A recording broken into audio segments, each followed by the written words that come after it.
Good evening. This is podcast number 3 of my inspirational message series, also known as my fireside chats. There's been quite a positive response to the first initial podcasts I've done, according to the Facebook and YouTube numbers.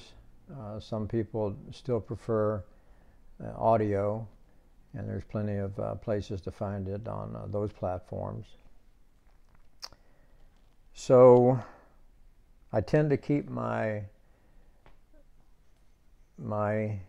Indian stuff around me, my ranger stuff. Most of you know this, I think, that my Papa Taylor, his mother was full-blooded Cherokee, and so I have a little bit of that running in my veins, and for the life of me I can't seem to go past an Indian store without checking it out and going in and milling around, usually come away with something, so I know it's in my blood somewhere. But I just want you to be comfortable.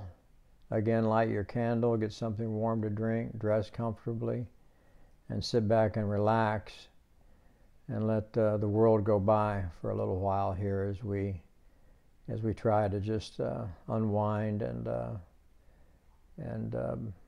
have something that's just a little more peaceful and lighthearted. I want to start with some things that I find humorous. There's a certain amount of humor that comes with even all the pain and suffering that I experience with other patients through the week.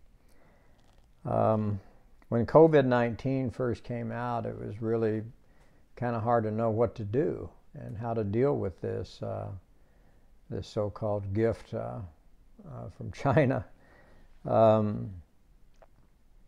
And we first thought, well, we've got to not have people in the offices. We can't bring them in. I mean, we're going to have to protect them somehow. It was very confusing.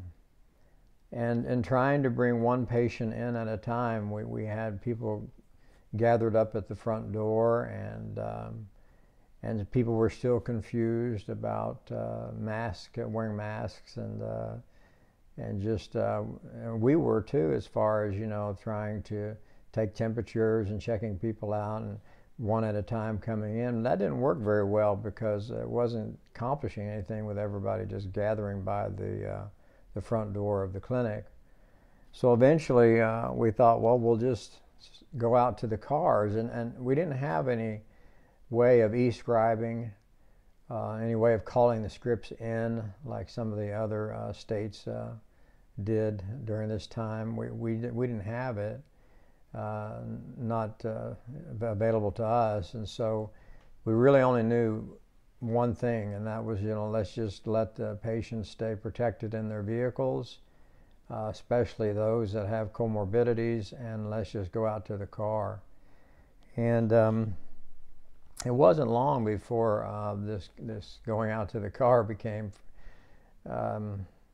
like the Daytona COVID-19 or something, because it first started off like, well, who's in the red Chevy?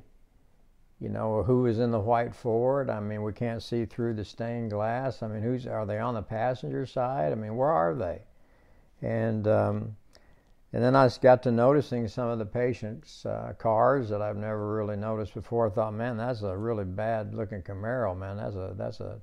That's a nice truck. I mean, some of them had some really nice stuff, and then it was like, well, who's driving in now, and who's driving away? Who was that? And Melissa, can you run and get another script? I mean, where's their scripts? I mean, so it just became almost humorous after a while. I mean, it's like, you've given me Helen's scripts, and this is James. Now, where's James' scripts? I mean, what? It was just like being in a pit crew trying to service the cars while they were getting ready to go back on the track. And I guess one of the funniest things that were, it was sort of funny, but not really at the time. I was approaching a vehicle, and Melissa was behind me, and all of a sudden the patient got out of the vehicle and began to just start running towards us. And I said, "Hey, hold on, just wait a minute. We're coming. Just you get back in your vehicle. It's okay." And she just kept coming, and she said, when she got up on us, she said, "Guess what I got? COVID-19." And I was like, "What? I'm in the name of God, get back in your car. What are you doing?" And then I turned around, and Melissa was running the other direction. So she was taken off, and so there I was, a medical assistant running one way, and the patient trying to get back in her vehicle, me stuck in the middle. It was just like, oh my God. So it just became kind of, I guess, in a certain way funny, but in another way I guess not. But we did it for as long as we could, about 3 months of that, until we just couldn't do it anymore. You couldn't take the computers out, you couldn't get your medical records, and couldn't do the urine drug screens, couldn't keep up with imaging procedures. It's been an insane time for most everyone involved. So the Daytona COVID-19, experienced that. Now, another thing is, we have patients, they'd be somewhat cavalier. Not very many, but some be like, well, I didn't remember my mask. I don't have it. And I'm coming in anyway because I need my medications. And be like, no, you're not coming in. And, we're not ready for that yet. And so you'll go without your medications. And so, it's once hearing that, they found a mask, and we have the other extreme. We had one particular patient that I'm very fond of. I opened the door after we'd started bringing people back in. This was her first time back in. She had a face shield. She was wearing 2 masks. She has gloves. She was all covered from head to toe. She had a bag of bleached hankies and a bottle of some sort of disinfectant spray, and she was spraying the walls, the rooms, herself. My God, I thought she was going to spray me. And I said, "What are you doing?" She said, "I'm cleaning this up. I don't want this stuff. I've got some high blood pressure. I got some diabetes issues." And I said, "You're not on insulin?" She was, "Oh, I don't want this stuff. Stay away from me." And here she is telling us to stay back, and she's just cleaning the room, and we had just got through cleaning it. So this has been quite an experience for so many. And I've always had problems sometimes with logistic care, the patients that have to have state-provided services to even bring them to the clinic and to take them home. And sometimes they just drop them off, and I guess they've got to go pick up other people or whatever, but they'll leave people. And we've had them stranded for hours upon hours before they could, and I tried to see the patient very quickly, and then there they were, just waiting and waiting. This happened again this last week, and I think the patient was waiting for nearly 4 hours and calling and complaining, and I've called before and complained, and so I got on her phone, and as she was standing in the foyer waiting, and I said, "What's going on? Can't you come back and pick up this poor woman? She's been here for God knows how long." Well, finally, right at that time, the man in the logistic care, he pulled up. And she said, "I'm just so disgusted." And I said, "I guess I could go out there and beat him for you." I go, "But I won't be here next time. I'll just be in jail, and then you won't get your medication." And she started laughing, and she just shook her head, and she said, "Dr. Faulkner," she goes, "I always leave laughing. You always leave me laughing." And so despite the 4-hour delay, or basically incarceration, she left laughing. And I sometimes will have patients that will ask me, you know, how's come you never did really hook up again with anybody after the loss of your wife? And it's in the books. I've written a chapter in the dating game, and then I mentioned a few more serious things in Letter to God. But it just didn't happen. It wasn't that I didn't make an effort and try. And they asked me, well, what happened to the real nice lady that was the Southwest flight attendant? And I said, well, she did what Southwest flight attendants do. She took a flight and flew away. But now she's a nice lady, and she's very fond of her grandchildren, so God bless her, and I wish her well. But I've thought of some stories, you know, that you know, that I didn't put. I mean, there's plenty of stories I didn't write about. And one in particular was, there was you know, these dating services, I never have gotten the knack of it. But I met somebody online, you know, and arranged to meet them in Fort Worth, Texas, down by the stockyards, you know, the cowboy area. And we went to get something to eat, and she seemed friendly enough, nice enough, but then she asked me, you know, if I was a Star Trek fan. And I said, yeah, I like Star Trek. And she asked me if I'd like to go to a convention with her. And I said, no, probably not. I mean, I don't see myself as that much of a fan. And she goes, well, you get to meet them all, you know, Leonard Nimoy and all that, and Captain James Kirk, you know. And I said, well, I guess that'd be kind of cool. But I said, well, how do you go? She said, well, she dressed as a Vulcan. I said, so you got the pointed ears and everything? She goes, yeah. And she goes, I could get you a costume. You could go with me. And I go, no, I don't really know that I would care much for that. I just don't think I'd want to do that. And then later she said, would you like to see my collection of knives? And that hit me kind of differently, because I was like, well, most girls don't really probably collect knives, but then again, I guess I thought it was kind of cool. Different, for sure. But I love knives. I mean, I've got knives. I've always loved them, but I just kind of thought, you know, most girls and women would probably have, you know, some different things that they would collect probably other than that, but that's cool.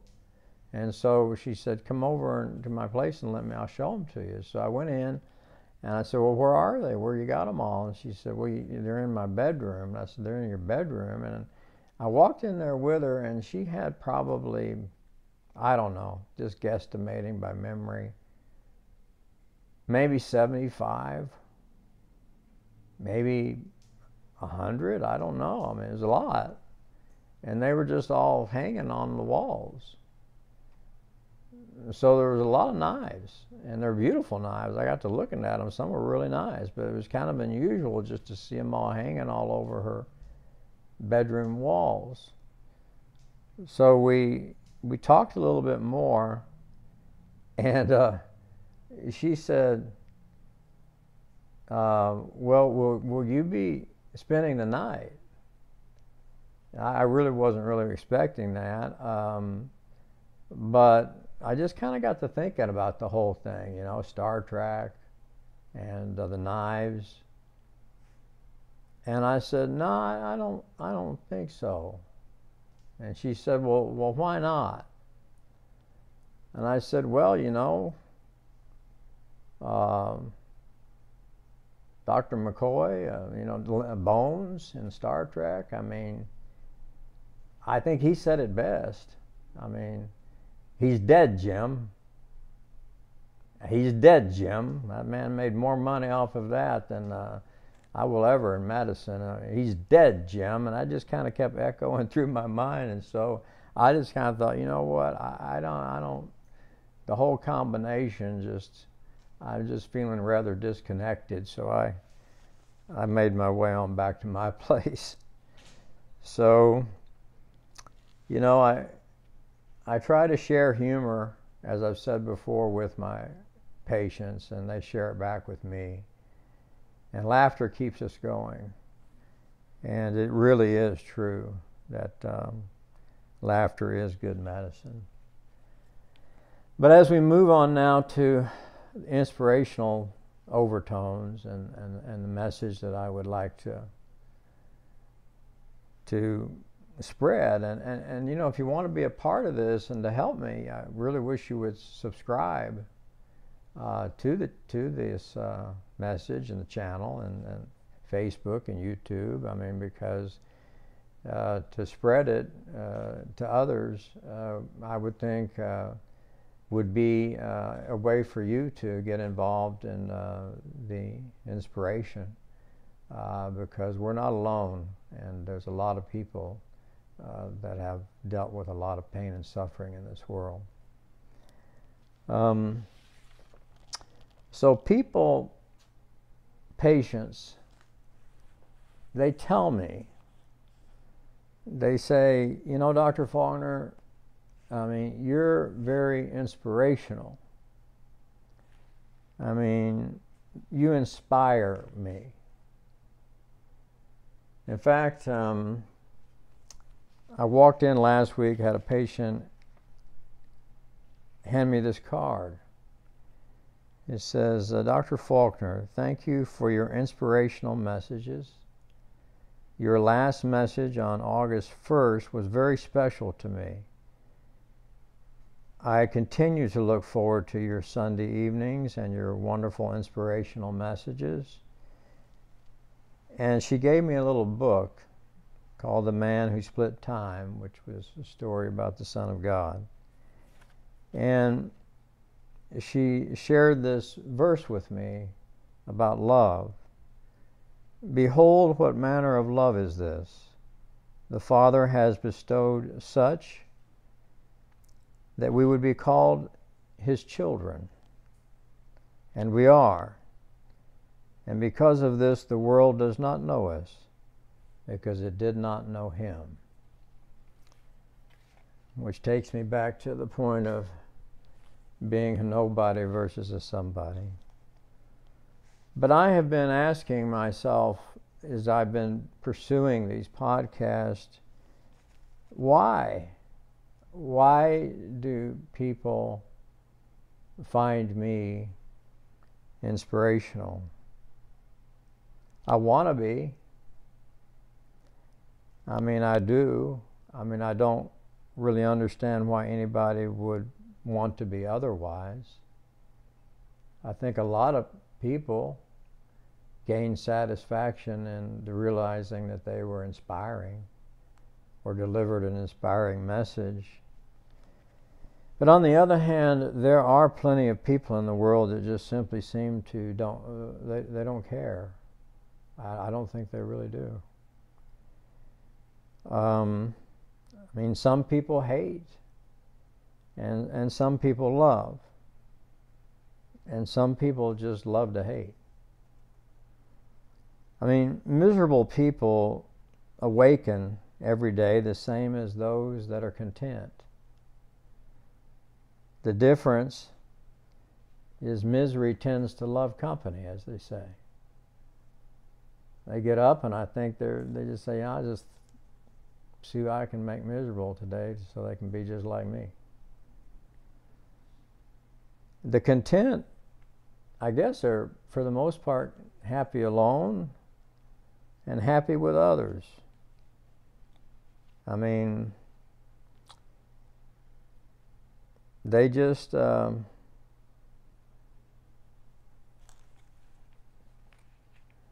just at peace, and that's a wonderful thing.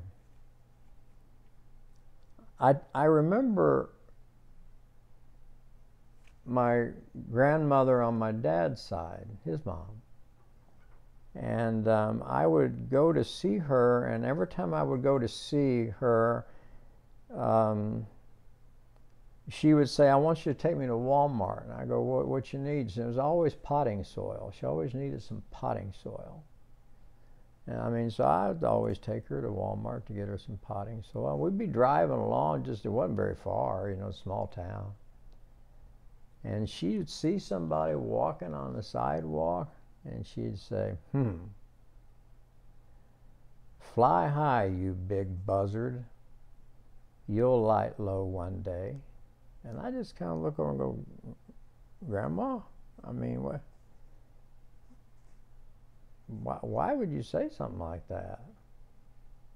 And she just kind of never would really answer me. And then we'd be going along a little bit longer, and she'd say, and she'd see somebody else say, fly high, you big buzzard. You'll light low one day. And I mean, she wasn't all bad. I mean, we had some good meals there, and she had her good side. I mean, she was quite different, though, than my Mama Allie, and on my mother's side. But I guess I kind of looked at Grandma during that time and kind of thought, man, she seems to have grown to be kind of miserable in a way, and maybe at least this side of her, and she just looked at people like that. And I never will forget it, but I always had hoped that I wouldn't be like that, at least that part of her. So the media is rough on us. I mean, we see and witness so much more hatred than love. Although in reality, there must be as many people that love rather than hate. At least as many, if not more. We simply see more of it if we stay glued to the media, because that's what they show. When I go to dinner with my son, people are generally polite, they're mannerly, they're orderly, and they seem to be happy with friends. Even with some social distance, they prefer not to be alone, at least not all the time, because the Bible even says, it's not good for man to be alone. And I don't think it is, certainly not all the time.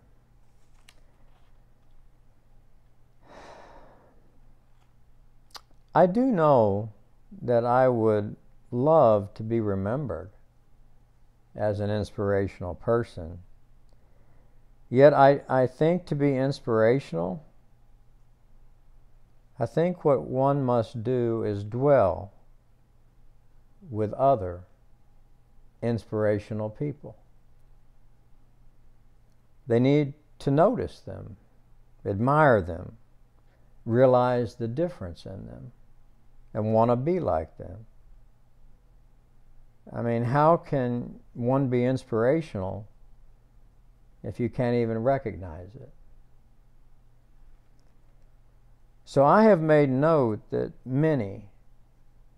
so many inspirational people that I have met know what pain and suffering is. They know what it is and was. I am with and around pain and suffering 5 days per week, 7 to 8 hours per day.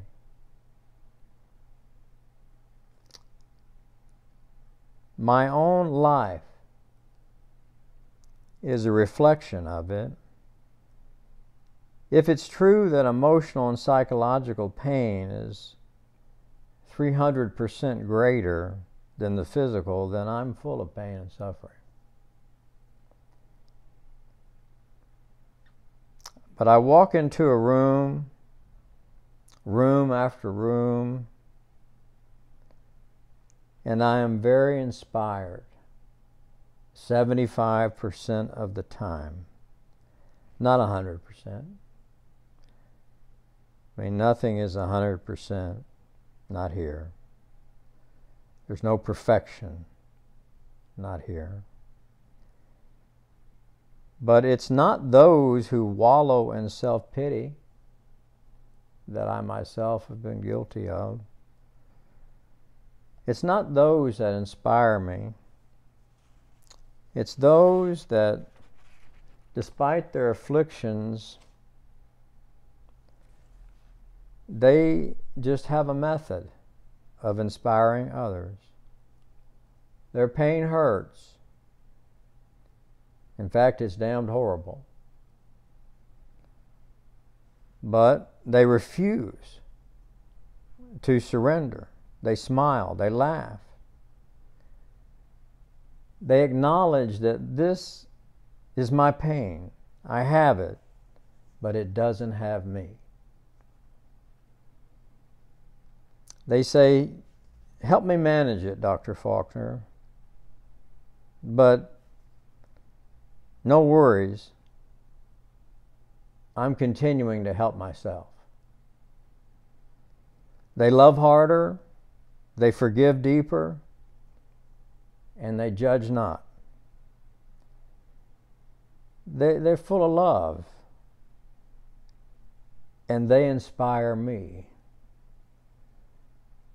And I would say, why? Ask why. But I know the answer. I mean, I really do. It's because they suffered and they lost and they cared. They cried. They know the other side of life, the torment and the darkness. But how can we appreciate light without the absence of it?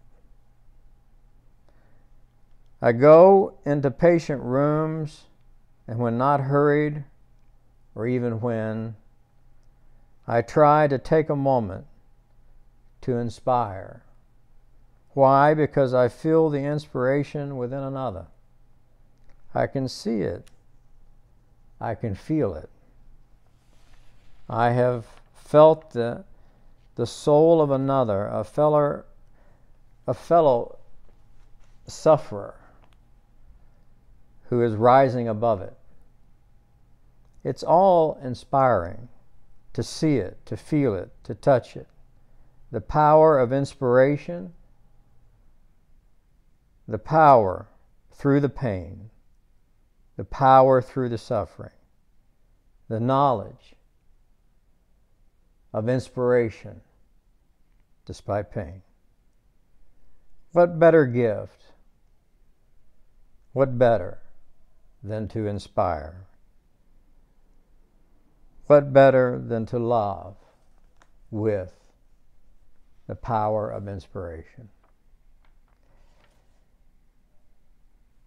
I have people tell me horrible things. Death of loved ones, death of a child, a nephew, molestation, abuse. Physical problems, swollen legs and arms and cellulitis and infections, bad hearts, bad lungs, even the absence of their limbs. Bad everything, it seems. But then there's that look that they give. That look that's behind their eyes. That says, I'm not beaten. I'm only temporarily wounded. For I know to whom I belong, and I know where I'm going. And I will have all the love that I have ever asked for. If never well here, I will be forever there. But I won't stop fighting here to be better. Not ever. So Dr. Faulkner, You inspire me. You really do. Why? Because I know you love and care. You care about me. But wait a minute. Hold on. Didn't you just ask about me? About my children? Didn't you just tell me that you were praying for me? So let me tell you something. You inspire me. So here is the key. Here is the key to inspiration. We must give it, and we need to receive it. We must hang around inspiration to become inspirational. So thank you for inspiring me to inspire you. We will get through this life individually and as a citizen of America, no matter what is thrown at us, not through hatred, not through agony or the bitter root. It won't keep us down. Because we are to be inspirational. We will choose that.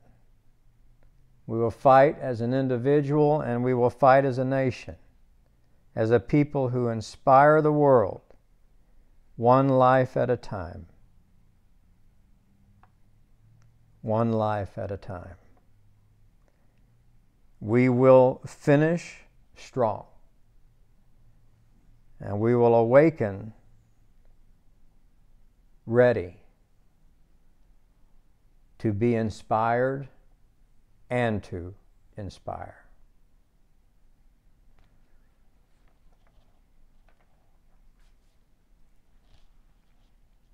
Thank you very much for inspiring me. And let's keep doing that together. Sleep well. Good night.